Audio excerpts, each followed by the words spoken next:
You're listening to Parasearch Radio, news, views and reviews from the world of the paranormal from across the UK and beyond.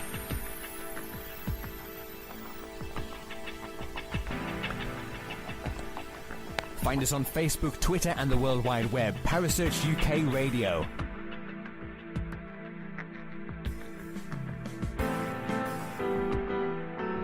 Parasearch Radio, broadcasting to the UK and beyond.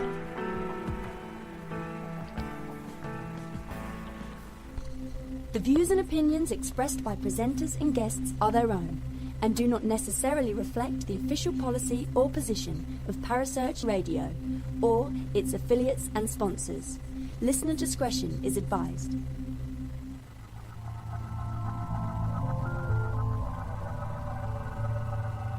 Welcome to Haunted Histories with your host Penny G. Morgan, right here on Parasearch Radio.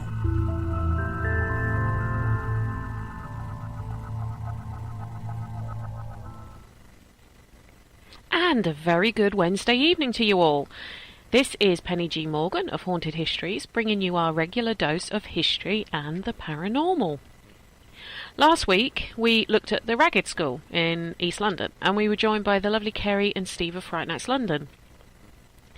I say this every week, but I do genuinely mean it. If you've had any experiences of the places that we have covered or are going to cover, please don't think twice about letting me know. I'm always looking to talk about what other people have seen and felt. This isn't just my show, you know. I don't mind sharing the airwaves a little bit. Anyway. Well, as we're only a few hours away from the 1st of June, I thought I would mention the shows Haunted Histories have got planned for the next month. We'll be looking at Mill Life in the north. We'll be looking at Newsham Park Orphanage in Liverpool. Maybe even get to touch on the Newsham ghost pic that was recently taken. And if you haven't read about that, look it up, because the gentleman who took it is actually going to be on the show. Kelvedon Hatch, the not-so-secret nuclear bunker in Essex, and St Thomas's Hospital in London. All of these will be with some really great special guests to give us their stories and experiences of the places. So you're not just going to have to listen to me ramble on for 60 minutes, you lucky people. It's a pretty diverse list of shows, I'm sure you will agree. We'll just wait and see what we've got lined up for July and August. Should whet your appetite for history and the paranormal quite a bit. I'm actually going to be doing a spot of investigating myself this week. I'm getting to visit the New Tavern Fort in Kent with a group called Ghost Hunter Tours. We may have to chat about that at some point too. This place itself doesn't get investigated very often, and my friend went there on a historical tour the other day, sort of during the day tour between 12 and 4. And she was taking some videos of some of the sort of tunnels and corridors that she was walking around in. And at one of them, about 3 seconds in, there was a very distinct growl noise. Now, if you've ever been to one of these forts, and you can see how thick the walls are, because they were there to protect the ammunition and everything else that was in them, it's unlikely it would have been sound from above ground. She didn't even hear it as she was videoing. She didn't hear it until she played it back, but it's very, very there. So, I'm really looking forward to this week and what experiences I'm going to have when I'm at this fort in Kent. Anyway, back to today. Where are we? Well, if you do actually read the show description, thank you very much, we work very hard on those, you should know. We've gone even further north than we went when we went to Ripon. We've gone to Scotland, and more specifically, Mary King's Close in Edinburgh. Now, I'm not sure what you think of when someone mentions Edinburgh. Possibly the amazing but quite eerie castle on top of the hill. Maybe Scottish rugby. It is the home to Murrayfield rugby ground after all. In fact, when I asked my husband what Edinburgh conjures up for him thought-wise, rugby was the only thing he could think of. I think he even said kilts as well, but I think that was just being facetious. Possibly it could be as the home to the Scottish Parliament in Holyrood. Me? I think of the underground town underneath the city, the vaults, the place where supposedly the killers Burke and Hare stored the bodies before selling them to Dr. Knox for dissection at his anatomy classes. Burke and Hare. I'm going to digress a bit. That's an interesting tale in itself. Whether they did really use these vaults to store the bodies, we don't really know for sure, but it would certainly be plausible. But Burke, from County Tyrone originally, in Ireland, was hung for his part in the murders. Hare, also an Irishman, from they're not sure where in the records, whether it was Armagh or Londonderry, was actually pardoned. And no one really knows what happened to him once he went south of the border into England. I think it was before the days where you were given a new identity, but I guess crimes of Scotland didn't go as far as south of the border. The irony of this case, which I found quite interesting, was that Burke's body, the guy who was hung, was actually used for dissection after his public hanging, attended by in excess of 20,000 people, and with tickets reputedly sold for space at the various surrounding tenement buildings. The professor, who was in charge of the dissection, actually had to call the police due to the amount of people who were clamouring to get in to watch it. I believe they ended up coming to an agreement saying that people could file in 50 at a time to see the body. The whole saga of Burke and Hare actually created a new term in Edinburgh, burking, meaning to smother or suffocate. In fact, a rhyme was chanted around the city. Now, I'm not going to try and do this with a Scottish accent, as I don't want to embarrass myself more than I do without even trying, but up the close and down the stair, Button Ben with Burke and Hare. Burke's the butcher, Hare's the thief, knocks the boy that buys the beef. Kind of sums up what they did, really. But I'm not going to talk about the vaults. Nope, as they're likely to be a subject of a show at some point in the future. They're just far too interesting and full of stories to cover in one paragraph. But with my fascination with history and things that sort of may unnerve people, the vaults and Mary King's Close are definitely the things that I associate with Edinburgh. Now, to understand more about this area, we have to go back about 400 years or so to 17th century Edinburgh. At this time, Edinburgh Old Town was suffering major overcrowding issues. The city walls, which had been erected to protect its residents, was actually stopping the city from expanding.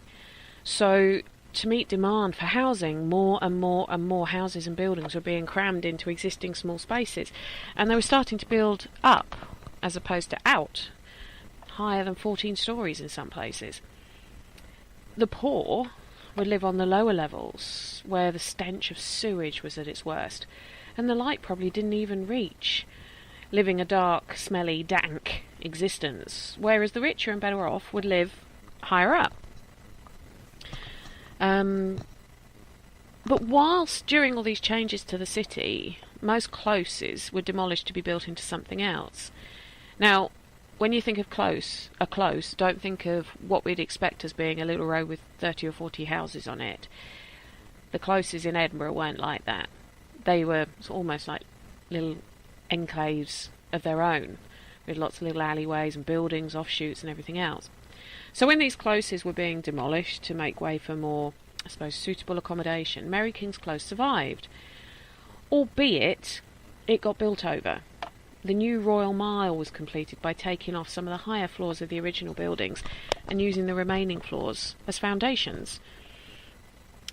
I would guess not many people would have wanted to stay, but some did, quite a few by all accounts, carrying on their daily activities in this weird, semi-enclosed dark underground world.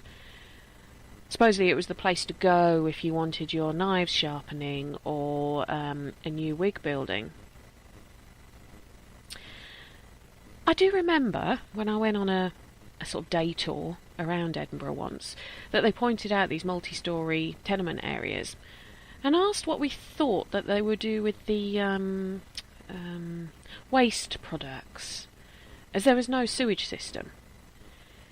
They also mentioned that if we ever heard someone shout "Gardy Lou," to whatever we did, not look up to where the person was actually shouting, and to try and either stand in the middle of the footpath or go for shelter, as it meant someone was emptying whatever device they had used to, I'm sure you actually know what I'm talking about here, and I don't have to explain it to you lovely people any further, but it actually came from the French, "Gardez l'eau," meaning basically watch out for water, or something similar to that.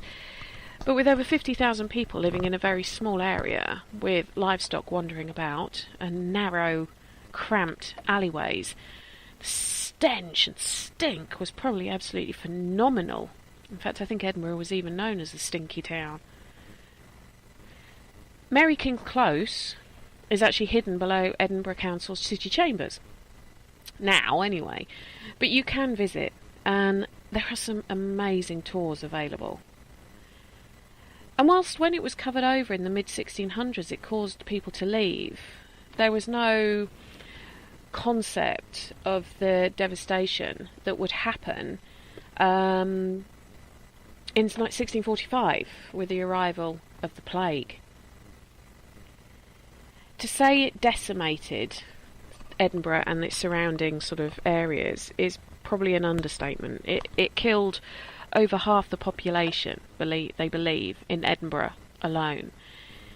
And the city rulers, for want of a better term, were completely thrown as to what to do to halt this devastation from this abhorrent disease that was killing off people of working age, children, you name it. Do you know how the bubonic plague works? What it does? Do you know why it's known as the Black Death? Well, firstly, the symptoms come on very fast after contracting it. Chills, a general feeling of being unwell, quite a high temperature, possibly even seizures, and then swellings. Each swelling's called a bubo, hence bubonic plague. Commonly these swellings were in the groin, but they were also around the bite site, because, as we know, this wasn't something that was carried in the air. Then these poor individuals would develop gangrene of the extremities, giving the illusion of black, hence Black Death, as the tissue suffered from necrosis. Most of us have probably learnt as school children that it was rats that spread the disease. Well, not actually the rats itself, they were just the carriers.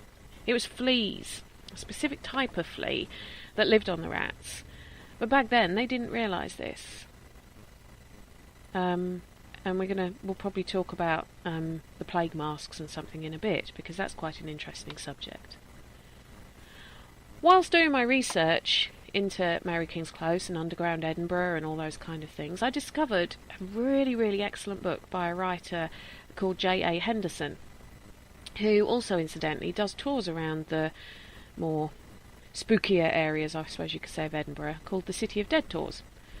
The book, which is called The Town Below Ground, is an excellent description of all that was going on beneath people's feet in Edinburgh over the years, and if you're interested in history, then I would recommend this book. No, I'm not on commission. Oh, that'd be nice, but I have used it heavily in my research into this specific subject, so it only seems fair to mention it to you all. It's not a boring historical read either. It's quite an easy read, albeit an intelligent, easy read, and it covers all the vaults, it covers Mary King's Close, all those kind of things. It's very good. It's well worth downloading onto your Kindle, or even buying a hardback or paperback version if it's the kind of area that you're interested in. So, back to Mary King's Close. If you remember, I described it as being dark, dank, cramped. People hemmed in, small rooms with lots of people living in them. Very unsanitary living conditions. Pretty much a perfect breeding ground for rats, and more specifically, the Black Death. And it was just this, so when the plague arrived in Edinburgh in 1645, the Close is supposedly reported to have suffered very, very badly. The epidemic itself was causing mass panic amongst city officials, so their solution was to contain what they perceived to be the problem. They're reported to have bricked the area up. In fact, they're reported to have bricked up any area where they thought it could contain the problem. In Henderson's book, he mentions them sealing up a nursery with all the children still inside the building. The mothers, all at work, supposedly discovered what had happened and ran to the nursery with food, water, blankets, etc., to be with their offspring. Once they were allowed in, they were walled up there too. I don't know if any of this is true. It does sound logical because it's what they did in Mary King's Close, but when you start looking at some of the other things that they did during that time when the plague was hitting with a vengeance, it does seem a bit of a callous way of going about it. But the history sources do vary, and it is a story that they like telling, that's why Mary King's Close is so reportedly haunted.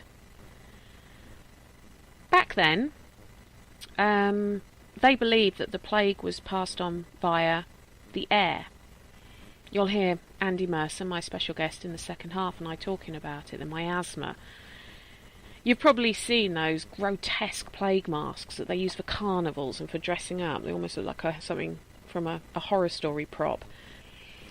Ever wondered why they were designed with that weird protruding beak of a nose? Well, it's because that part was actually filled with herbs that the wearers and medical experts at the time believed would stop the evil smells, which they thought carried the plague from getting to them. So these herbs would smell sweet, so therefore the bad smell that the plague was part of wouldn't be able to get to them because they were smelling the nice sweet herbs. A pretty useless measure we know now. But that was then. That was 400 years ago. It wasn't now with the scientific discoveries we have. The first plague doctor of Edinburgh was a gentleman by the name of John Poletius, who died of the plague in June 1645 after only a very, very short time in the job. A very large salary was promised to the second plague doctor in Edinburgh, one George Ray. Now, Dr. Ray was a lot more successful. He lived. It didn't kill him.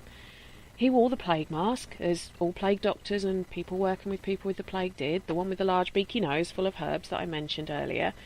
But he also wore a big leather cloak. He was covered in leather clothing, apparently.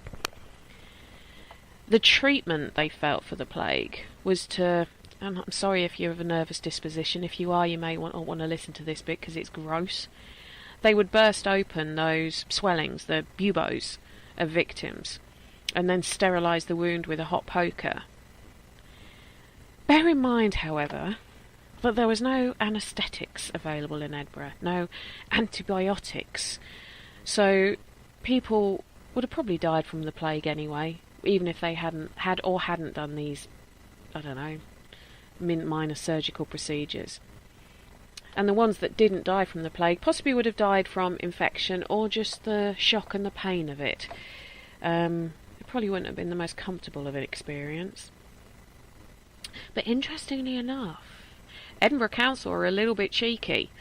They never intended to pay this massive salary which was promised to Dr. Ray, as the plague doctor was never expected to survive, so therefore was never expected to actually ask for their money.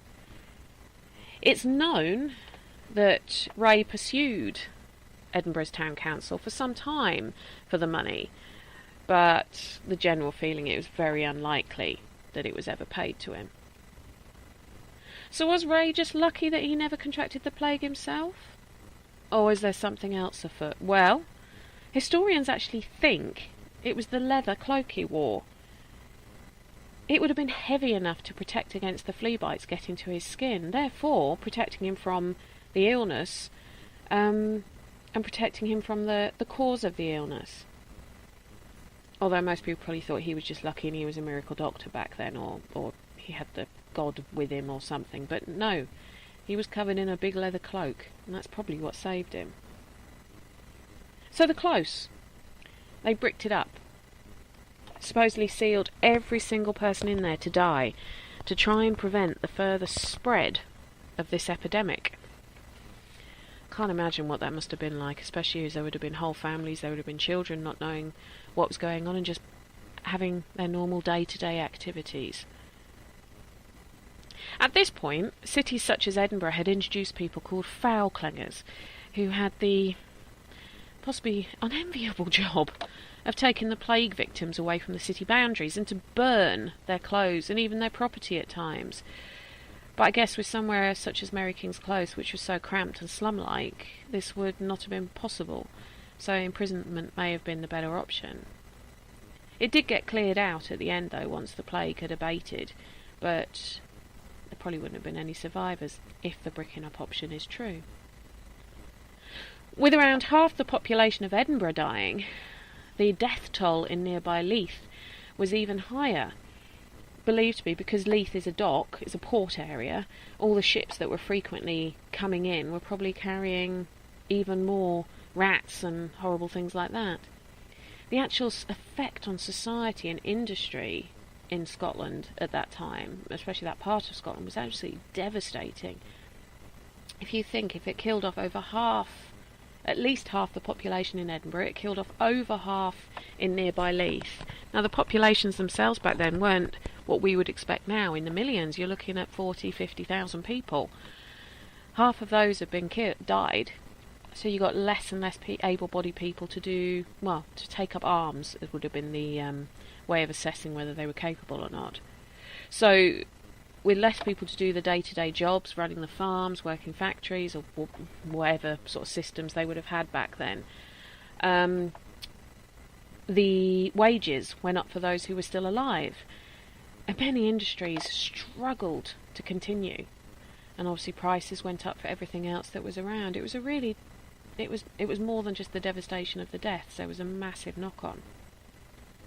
Then you had the plague pits. Most people have heard of plague pits. There's tales that in London, some of the major parks that people play on and enjoy themselves on are actually, designed over old plague pits.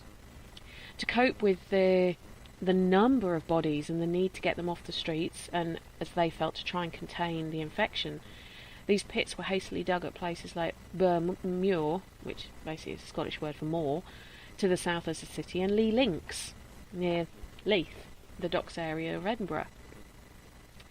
Today there's a few physical reminders of the plague epidemics that swept through the city, but a tombstone in a garden at Greenhill, a stone's throw away from Bruntsfield Links, bears the name of John Livingston and his wife Elizabeth Rigg, who succumbed to the plague, albeit not in Mary King's Close, in 1645. The bodies that were buried here, historically, golfers would tee off over them, because a lot of the links are actual very, very old and respected golf courses. But then again, if you've ever played golf or been around golfers, you'll know that nothing really stops them from playing when they're determined to do so. Rain, shine, lightning, playing over plague pits. No, if they want a good game of golf, it ain't going to stop them, is it? But it's quite an eerie thought, really. But even after the plague had abated, the close stayed closed, and as the years went on, the legends and tales around the place got bigger and bigger and bigger, and the sort of illusion that it was a place of death and foreboding just kept growing. People were moved back into the close sometime after, but only a few were prepared to take the risk of being what they thought would be attacked by spirits that were still meant to linger. In fact, the city officials were so desperate to get people to move in that some properties were offered completely for free, and there's only a few brave souls who stayed there more than a very short time, and even they reported to see things that they couldn't explain. A scary but interesting fact about the bubonic plague, we probably associate it with the 1400s, 1500s, 1600s, but the last recorded epidemic in a British city was actually in Glasgow in 1900. Something like 37 cases were reported, with 16 of them sadly dying. The slum conditions, which were still very much in existence then, bred the perfect conditions again for this deadly disease. So Mary King's Close? Well, it finally shut its doors to residents in 1902. A gentleman by the name of Andrew Chesney was forced out due to compulsory purchase. And whilst there were sporadic tours in the late 20th century, it wasn't until 2003 that it was opened to the public as a tourist attraction. Makes you wonder what kind of things were going on in there while it was sealed up. In the second half, I'm going to be talking to my friend and Parasearch colleague, Andy Mercer, because he was one of the first sort of groups to go in there when they reopened it in the late 20th century, and we can hear about some of his thoughts and feelings about the place. But what I do want you to consider, though, is that this close isn't the only one in Edinburgh. there's meant to be quite a few that have lain undiscovered beneath the city streets. And it does make you wonder what kind of secrets they hold. But anyway, here's a quick word from our friend and sponsor, Mr. Harry Price. Hello, Harry Price here. Good evening. If there's nothing myself and everybody else enjoy here on the other side more is the sit back and relax and listen to Parasearch Radio with its paranormal news, views and reviews from across the UK and beyond. Make sure to find out more about them on Facebook, Twitter and the World Wide Web, whatever they are, to keep up to date with all their broadcasts throughout the week. And I hope you enjoy them as much as we do over here. Hello? Is anybody there?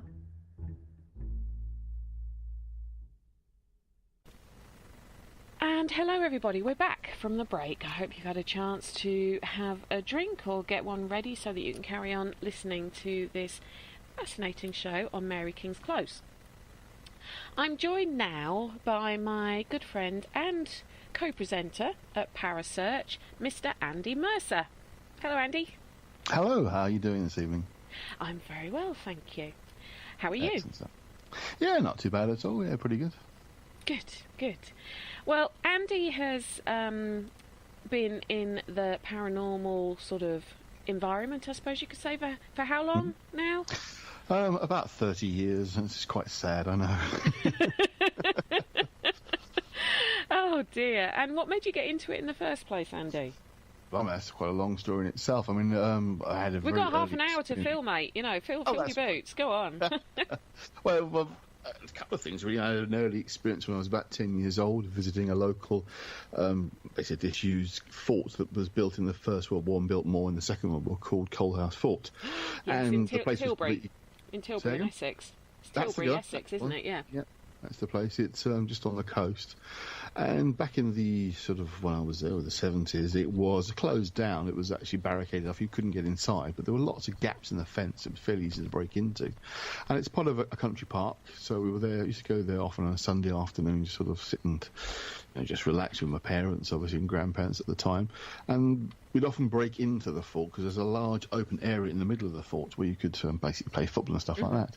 I was in there with my brother and some other kids, and we were just sort of basically playing football. And I remember looking up at one point, not up sort of straight, but kind of a bit further away. I noticed like a pair of legs of two men walking past about 15, 20 feet away. And they were dressed really strangely. They were kind of dressed in like a light brown kind of khaki uniform. And the thing that really stuck in my mind was they were kind of bandaging almost like around the lower half of their legs. And they just sort of walked past. There were no real voices or sound, but they were solid. They were like two ordinary men dressed in some kind of uniform, walking from like one side to another corner. And then I kind of remember looking away and looking back, and they weren't there anymore. It was only years later, or sometime, I kind of figured out it was the First World War uniform they're wearing, hence the kind of bandaging, if you like, effect around the lower half of their legs. And it was one of these odd things. I knew there was something strange about it, but I didn't really say anything to anybody else. No one else had noticed them, but I definitely was very sure what I'd seen walk past, and it just stuck with me. And I actually remember saying to one of my parents that I'd seen these men inside the fort, and they said, "Oh, don't be daft, there's no one in there. And what are you doing in there anyway? You shouldn't be in there."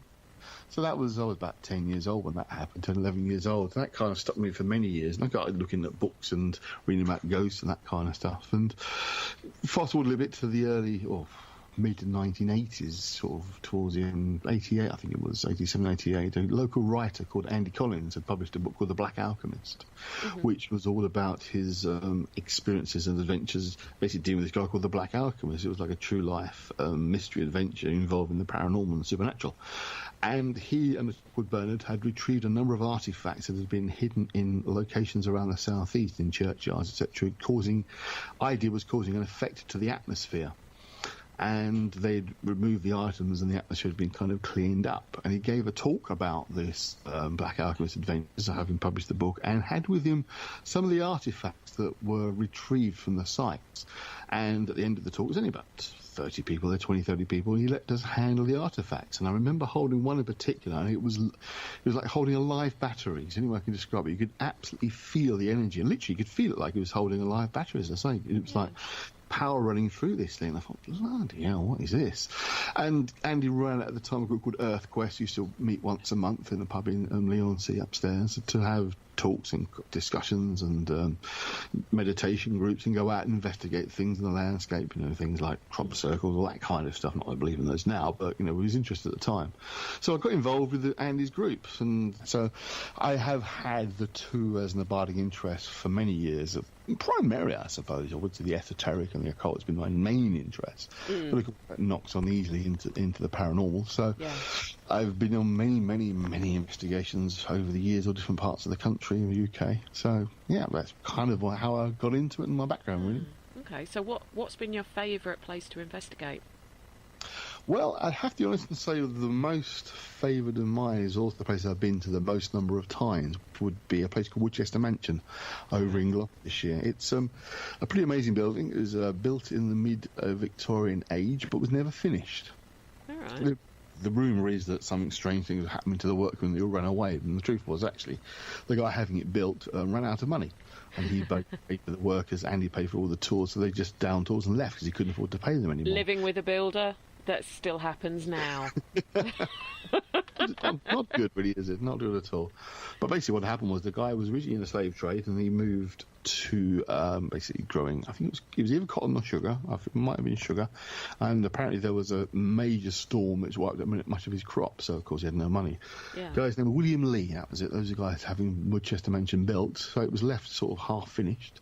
So it's effectively a Victorian building site, but it's, again, a fascinating building. It's got all sorts of strange stories and history to it. It was used during the Second World War as a training camp for the D-Day landings. There's a lake nearby that was used to test the pontoon bridges, and story goes that one of the bridges collapsed and several people were killed, dragged underwater by a heavy tank that sank because of the bridge had collapsed. Yeah.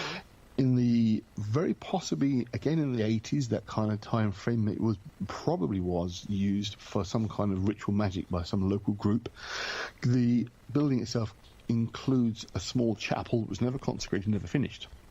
But it's set out as a chapel, and it was believed that was being used. Things were reported being seen. People taking their dogs for the walk in nearby valley had seen things like fires clearly burning inside and remains of candles, and candle wax was discovered and that sort of thing to suggest activity had taken place in the 80s. Briefly, an old tramp lived there for a while, I think, but no one's really lived there for any period of time. So it's a fascinating building. And where is it? It's in Gloucestershire. It's right. near a village called Nymphsfield. It's Stroud is probably the closest town, probably about 15, 20 miles, something along those lines. I'm not entirely sure, but it's literally middle of nowhere. So that's a fascinating location. That's probably my favourite, mainly because I've been there so many times. Right. One of the things I've been involved with over the years is the various professional paranormal groups. The event groups you can pay to go along to, and I worked with Fright Nights for a number of years, and we were there virtually every weekend for quite a period of time. So I was there more than 50 times just with Fright Nights, let alone other occasions and investigations I was involved in. So it is a fascinating place. That would be probably my favourite, the one I'd like to get back to that I've not been to for a long time. But also a very nice area, of course, is Edinburgh. Which it is. Anyone would think you've done this before, Andy. Oh, no, never done this. I'm quite impressed. We're nearly 9 minutes in and you and I haven't argued about anything yet. Do you think we'll make it through the whole 30 minutes? I doubt it. What do you reckon? No, I think there's going to be a bit of a dispute. I think it'll be fine. You think? Yeah. Oh, well, I don't think anyone will believe us who's sat in a car with us that we'll manage to get through half an hour without having a quite a sort of disagreement, a thing of what do they call it? A difference of opinion about something. Point of view. Yes, it's what makes the world go round. Wouldn't want to all be the same, would we? Yes. So Edinburgh. As I mentioned in my first half, I did say to a few people, what does Edinburgh conjure up for you? And most of them would say the castle. My husband said Murrayfield, the rugby ground. You can tell what we watch when it's on.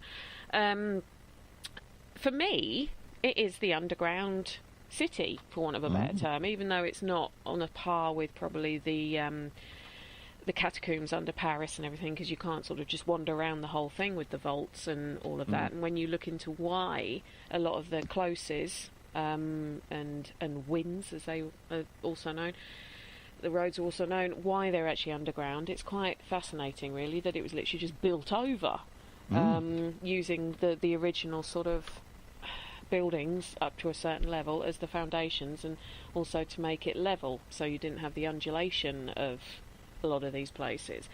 But the one that everyone does know about, even though there's other ones which apparently are hidden and people can't get to them, even though if you look at the architectural or the historical architectural maps of Edinburgh, you can see there's quite a few of these closes and wynds that have been bricked over. The accessible one is Mary King's Close. And also because of its, whether it's true or not, nobody really knows, but the story that there was over 300 plague victims bricked up in it does give rise to quite a lot of good ghost stories, for want of a better term. I do know other people who've investigated there. Before we start talking about your investigations there, one of them, she told me I wasn't allowed to mention them because she didn't want a certain part of her anatomy to be made famous, but I'm going to mention it anyway. She said when she was there, she felt someone slap her backside. Turned round to see if it was her husband larking about, and there was no one near her. But she said she definitely felt it. And if she's listening to this, she's probably going to be swearing at me, but I didn't mention your name, Paula.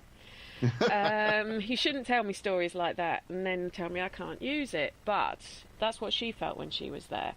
Now, when I went up to Edinburgh, I went into the vaults, but I didn't actually go into Mary King's Close. I can't remember why, there was a reason. But you have on a couple of occasions, haven't you? Yes, we were, again, early on in its sort of life as a haunted location to be investigated. Our good old Fright Nights were very good at opening the doors to places not being covered before, and I think it may well have been the first, at least one of the first few that ever took place there, and it was an absolutely fascinating place. As you say, it's quite rightly, it's essentially an underground city or a small town. It's literally been cut off and built on top of, and as you said, they used the buildings underneath as the foundations for the buildings on top. So, yeah, it was a very strange location, certainly. So how would you describe it to someone who's never been in there, going into Mary King's Close? As you come down, obviously, through the kind of the modern bit, the visitors area, you go down quite a steep slope down into, and as you look down, you're looking down into a Victorian high street, but with just the physical brick buildings there. There's no, obviously, the usual kind of stuff missing. It's just literally the stone buildings that were there are being all that remains, but you are literally walking into it. And they put some props up there. I remember there was like washing hanging up and there's little old curtains in the windows, but they're just modern bits that have been added to the attraction. But the buildings themselves, they are literally like it's been sheared off the top. And you go, first coming, it's quite a steep drop downwards, and you do feel it gets colder as you go down. Yeah. So you, in fact, you walk into a man-made cave, quite literally, and that's really what it felt like. It's quite strange. Just that entrance into it, you do feel you really are slipping back in time. Right. Definitely. Right. And how big is it down there? How much space is there as you're walking through these sort of alleys? Because when I think of a close, I think of almost like a modern day close, like a tiny little road with say 20 or 30 houses. That's what we think, but that's not what closes are or were in Edinburgh. Not that. They were sort of offshoots of things and everything else. So how much space is there? I mean, you're 6 foot plus, if I'm right, if I remember rightly. So how claustrophobic did it feel? Well, interesting, not quite, because a lot of them are missing their roofs as you get further down, so they're fairly open. But when you go into some of the houses, as would-be houses, they were absolutely tiny. You know, not much bigger than your average bathrooms, and that was like a proper main room of the house. So they were quite small, but because everything's open, there's no doors and there's no windows. Oh, there's nothing in the windows as such. So it's quite open in that respect, but you do feel... You feel the atmosphere. It feels claustrophobic in a different way, not visually claustrophobic or in terms of space, but just the atmosphere down there, the feeling that you have. I mean, the main walkway from memory is about 100 yards or so, and you've got small buildings on either side that are essentially homes, as would have been. Most of them are on single floor. Some of them may have had one or two of like a second floor to them, but predominantly they were just single floor buildings. So each one you could walk around quite easily. But there are other bits further down. I can remember there was a section that seemed to be dedicated to some young girl who had been the ghost was believed to occupy the area. Annie.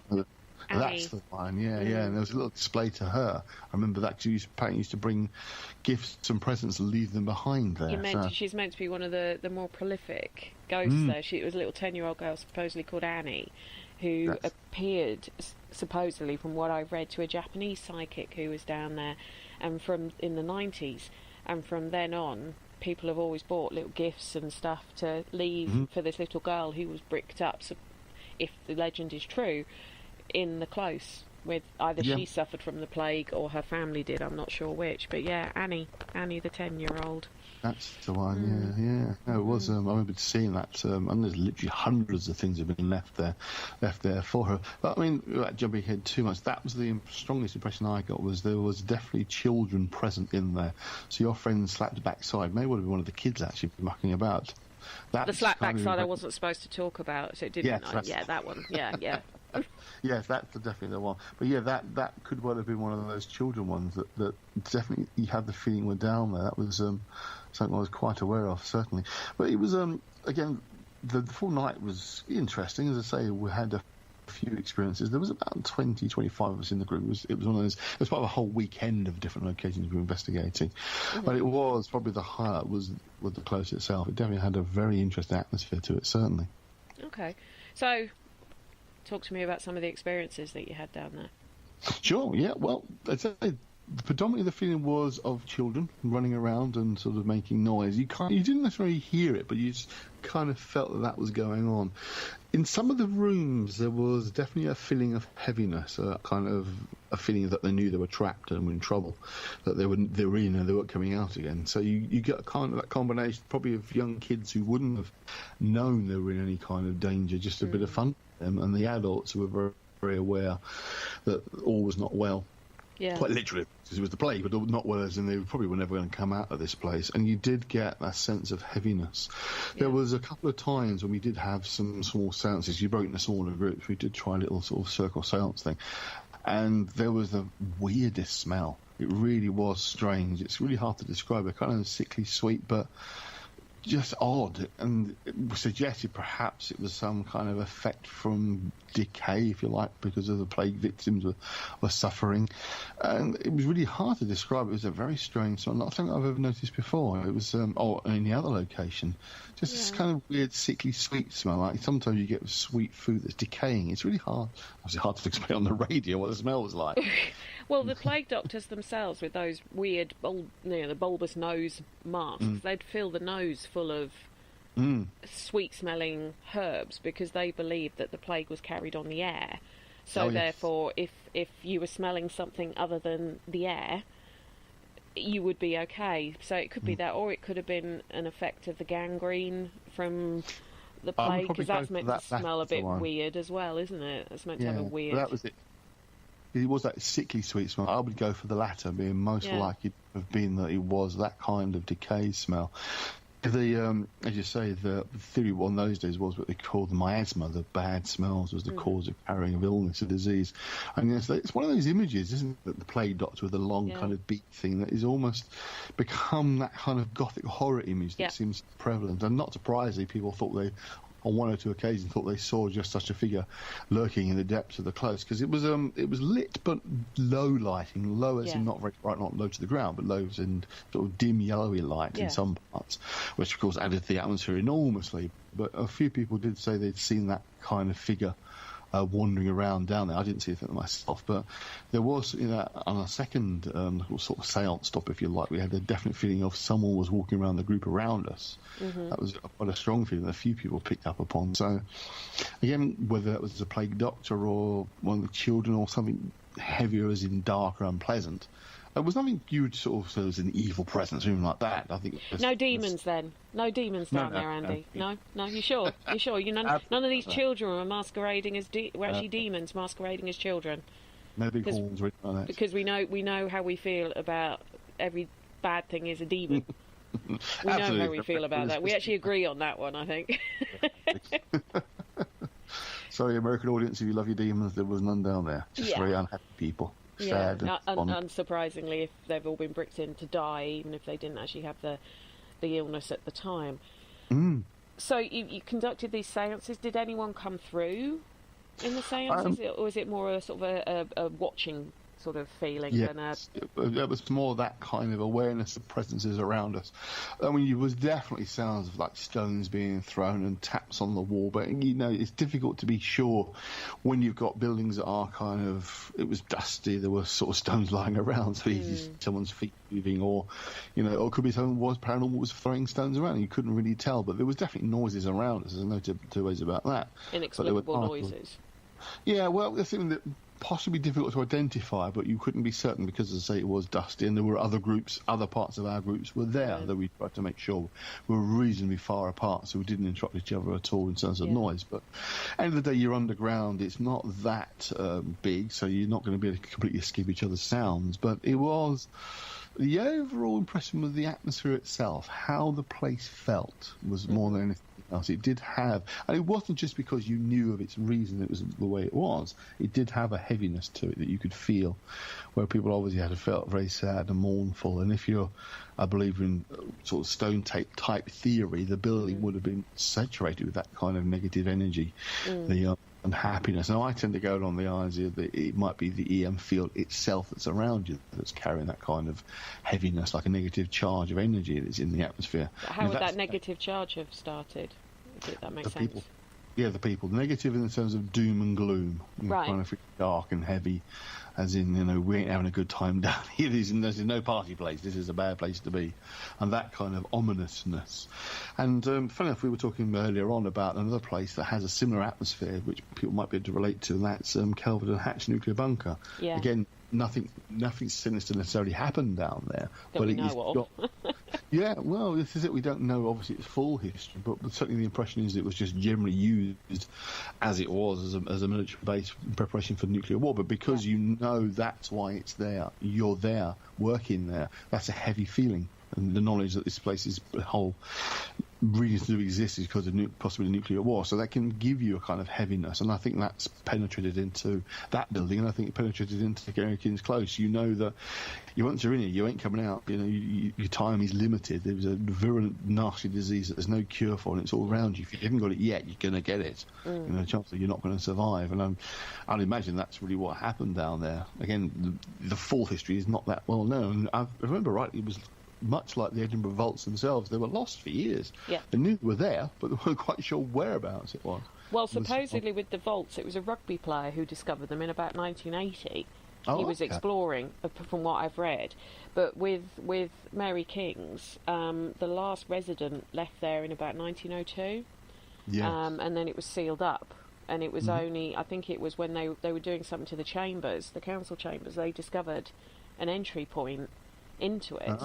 So that's why they believe there's quite a lot of these closes and wynds around Edinburgh that have been built over.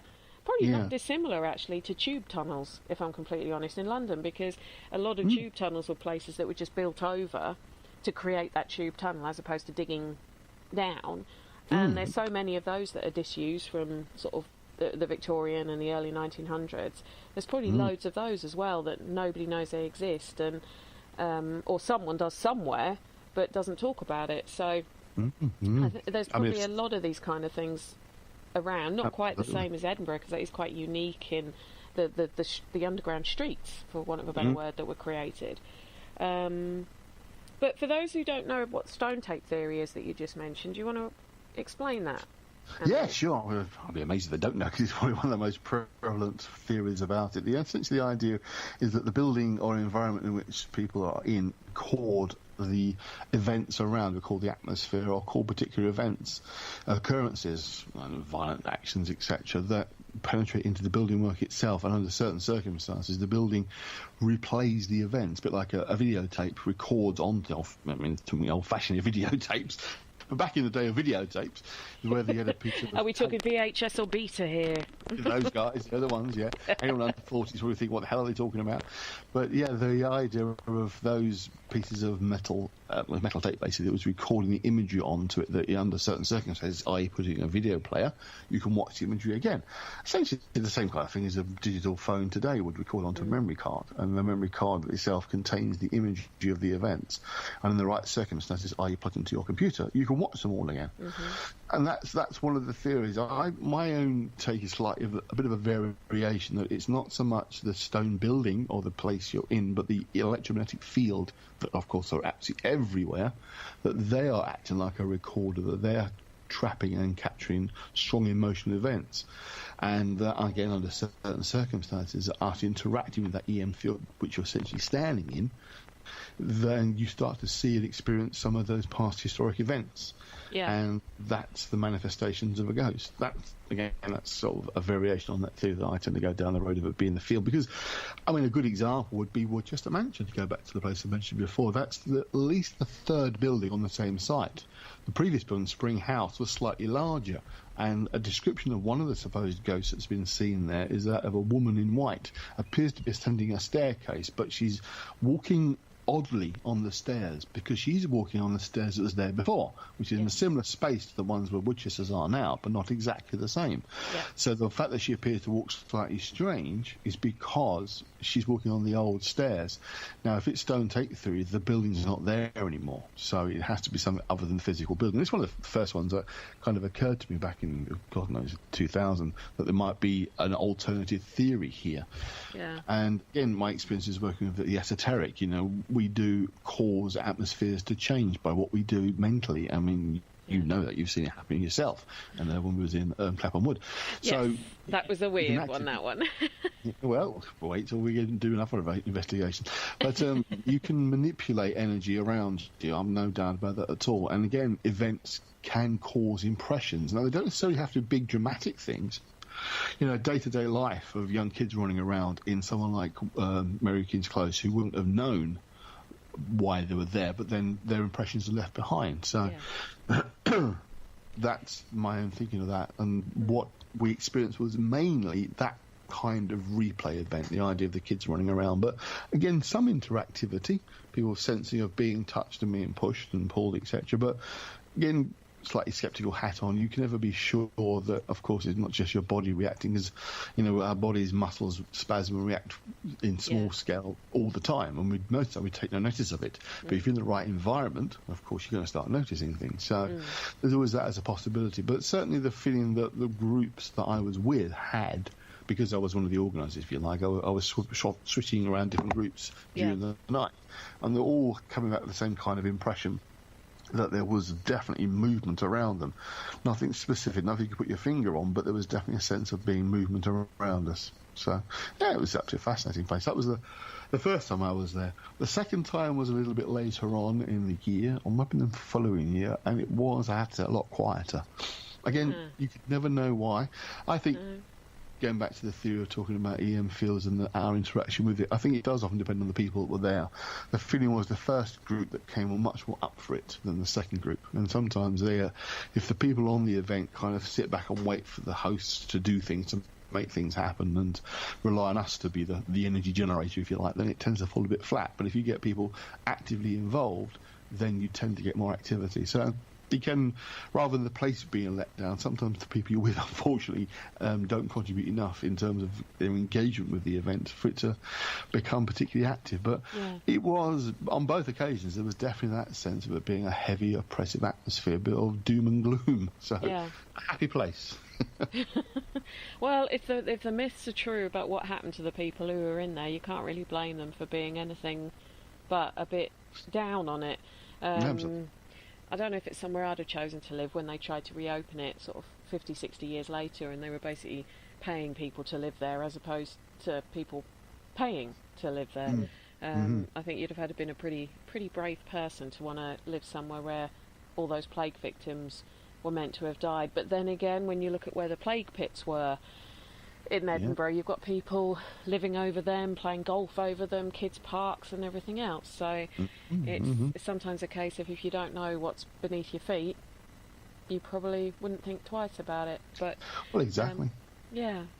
Anyway, that's been very interesting, Andy. Thank you ever so much. No problem at all. It's somewhere I'd like to visit myself one day if I ever get to go further north, but my diary's going to get pretty full with all the places I want to visit at the moment, and maybe do another show on when I visited them. But as for yourself, what have you got coming up?